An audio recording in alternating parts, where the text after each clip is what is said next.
Let's hear it for your next comedian, Brennen Kellner.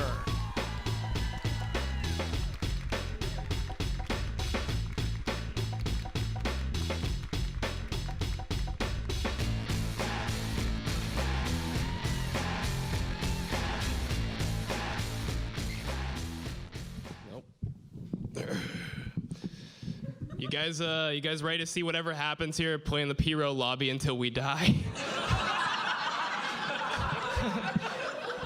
It's on loop. Oh my gosh. I'm Brennen. Let's just get this started. Have you guys? That's how it starts. It's at the start. Have you guys ever been talking to somebody and somebody brings something up and you didn't think you had an opinion on it, but then they bring it up and then you go off on it for 10 minutes? Not big things, your political views. You'll never be stunned that you're arguing for the side that you didn't think you were for 10 minutes. But small things, I had it happen with Paul Revere. Someone came up to me and they're like, I'm Paul Revere for Halloween. I was like, heck yeah, an American hero, finally. It's been 10 years since I talked about Paul Revere, but I truly believed everything I said. If you own a cell phone, you should love Paul Revere. Truly, think of Paul Revere got up at midnight and rode across a state on a horse in Massachusetts weather to deliver one sentence. And to prove my point, that night I shot a text to Tulsa, Oklahoma to my buddy that said the British are coming, which didn't garner a response, but he's like, are they now? And then I went dark, they got me. And I should call him, but I have other things going on right now. I think the point really of that is that in the last 10 years, nobody's really had a major problem comparatively. If you think about the cavemen, I woke up today and I had to do this and laundry, and I almost didn't do those things. Cavemen got up every day and had to kill a mammoth to stay alive. Every single day. Every day they grabbed their kids and were like, you're gonna flank him from the left, you're gonna get the sticks, and I'll jump on the horns, and otherwise we're sleeping on the rocks cold and hungry tonight. I've never had a problem in my whole life. That's a huge gaping problem. I think even more recently, you think you'll be in lectures today, at orientation, and they'll be like, look to your left, look to your right. No, I like the chuckles already. Look to your left, look to your right. One of you 3 people won't graduate college, or some statistic like that, right? But back in the Middle Ages, it was look to your left, look to your right. One of you 3 has bubonic plague. And likely now the other 2 do as well, because you've been sitting in a room of bubonic plague, which is crazy, right? Nobody has ever had a problem. It's my belief, all right?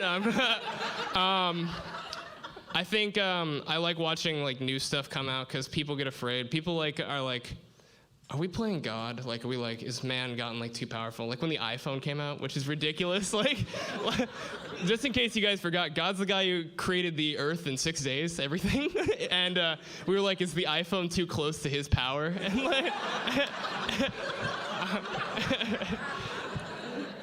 but you watch that thing come out and instantly people are I hate this Angry Birds. Just scrolled on and we lost everybody. And I think the next thing that everybody keeps talking about that I keep hearing about, sorry mom, is sex robots. And I think everybody's that's gonna take away what's it called when 2 people like each other? Love. That's the word. Companionship, that's the big one. That's the one I was thinking of. That's on camera forever, me. No, but I think it's one of those things again where if it came out, if you had a lonely Thursday night and you were I'm gonna go hang out with Dave, and you went over to Dave's house and it, you knocked on the door and the robot answered and you're oh hey, sorry, I was looking for Dave, and she's oh hey, Dave's not home, and you're I'm sorry, I shouldn't bother you, I just had a long day at work, and no, tell me about it, come sit down. And like, take off your jacket, come take a load off. I want to hear about your long day. Like, you wouldn't sleep with that robot? Come on. I would marry that robot. No, I think like people will come to embrace it. And this is the part where I check my notes, unless I can pull it out of the bag. Nope, I can't. Yep. I think I love like the generation gap. Like I love like my mom was big into movies, and she would always show me like all of her childhood movies, like Labyrinth with like David Bowie. And then me and my other two siblings would methodically pick it apart and why it's terrible. Because every time we didn't realize how much my mom liked that movie. And then she would be like, yeah, no, it's cool, it's fine. I guess Labyrinth isn't like how I remember. And then she'd just go like chop onions. So she like every single time. But I've already started like doing that with like our stuff. Like our stuff is already starting to expire. Like it's already starting to get like campy. Like think about it this way. There was a guy who like his whole shtick was like, hey guys, it's PewDiePie. 57 million people clicked a button that said, I want more information about that man. Every project he makes, send me an email about it. He's a creative genius. But you have like musicians showing up to like award shows now, like wearing food, and there are like whole countries without food. It's like what do we like? Everything we do is like so dumb, and it's already starting to fall apart. And I love like that generation divide.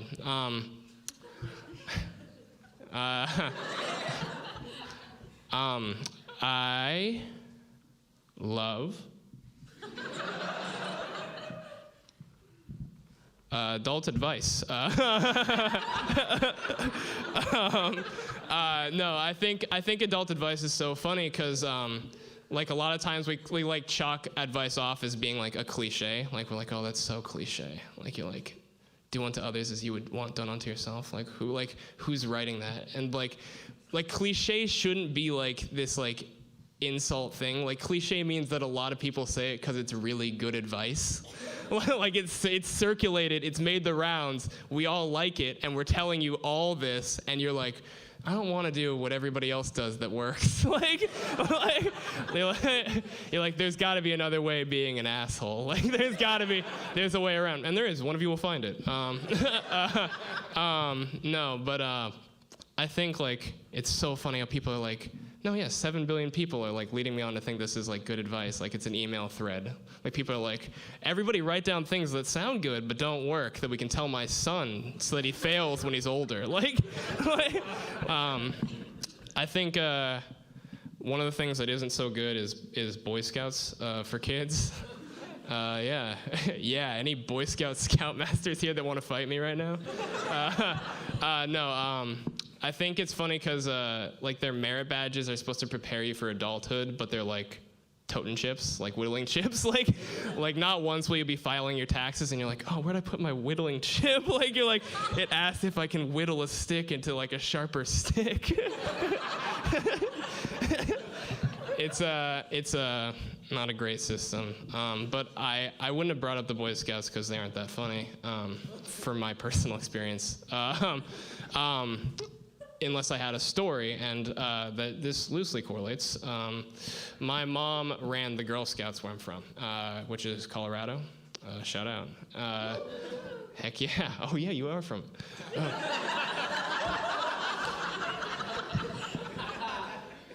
Colorado.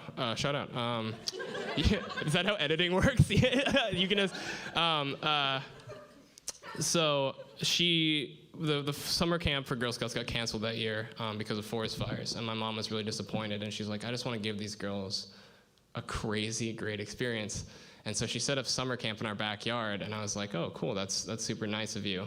And then she went out and got like super dangerous stuff because she had never been to a summer camp, and she came home with a bow and arrow, like a real, like we live in like suburbia, and she's like, we're gonna shoot this in the backyard. And I was like, we're gonna get the cops called on us. I was like, we're already pushing it being black in suburbia. I was like, Mom, you can't get the bow and arrow too. It's one or the other. But she had me and my Boy Scout friends teach them how to shoot the bow and arrow, and it went really well. That was the part that didn't go horribly wrong. What went horribly wrong is the hubris that comes from something not going horribly wrong that should. And afterwards, my friend left, and he was like, "I can't believe you're scared of something going wrong with this dinky bow and arrow." And he Katniss, whoosh, knocks an arrow and just pulls it back as far as he can. He's like, "This won't even go that far." We're plugging the equation as he lets go, and we all realize what's about to happen. And he's shooting it towards other backyards that are pretty far away. I'll give him credit. I wouldn't have thought until he found a way to pull it back that far. And he lets it go, and there's a good moment that's probably the closest thing I'll get to Stranger Things, which is four teenage boys watching an arrow shoot into the skyline, wondering if they will become felons because as dinky as the bow was, the arrows were real. If it hit somebody, we killed somebody. It was that simple. And we all just sort of stood and held hands while it was in air and braced for we're it could be a dog, could be a cat, and it was in the air for 10 seconds, but we had all of these mortal flashbacks. And I considered ending this set by telling you that we killed someone. But I didn't kill anybody at all. And like I said, I don't have any problems. I didn't kill anybody. Thank you guys. I'm Brennen Kellner.